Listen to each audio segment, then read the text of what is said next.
నేను అడుగుతా ఉన్నది ఒకటే, ఇదే పోలీస్ స్టేషన్ పరిధిలోనే, ఇదే పోలీస్ స్టేషన్ వేదికగా, ఈ పోలీస్ స్టేషన్ పరిధిలో ఉన్న ఏసీబీ కార్యాలయం, ఈ పోలీస్ స్టేషన్ పరిధిలోనే కమిషనరేట్ కార్యాలయం, అంటే సిపి, ఏసీపీ, పోలీస్ స్టేషన్లో ఉన్న సిఐ అందరూ కూడబలుక్కొని డీజీపీ సైతం దీంట్లో ఇన్వాల్వ్ అయ్యి ఒకరినొకరు ఏ రకంగా ప్రొటెక్ట్ చేసుకుంటా వస్తూ ఉన్నారు, ఒకరినొకరు ఏ రకంగా వెనుకేసుకొని వస్తూ ఉన్నారు అని చెప్పడానికి నిదర్శనం ఇది.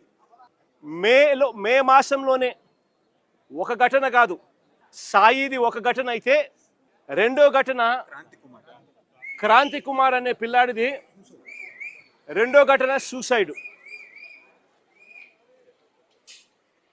ఈ సూసైడ్ ఒకసారి వినండి, చూడండి.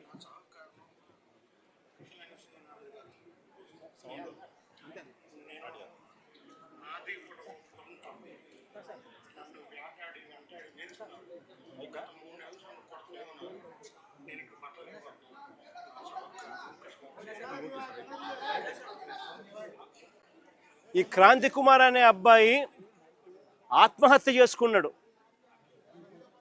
పలాని సిఐ, పలాని పోలీస్ స్టేషన్ పరిధి రోజు నన్ను కొడతా ఉన్నాడు, నేను తట్టుకోలేకపోతా ఉన్నాను, నా చావుకు కారణం తానే అని చెబుతూ మరణ వాంగ్మూలం ఇస్తూ తాను ఆత్మహత్య చేసుకున్న పరిస్థితి.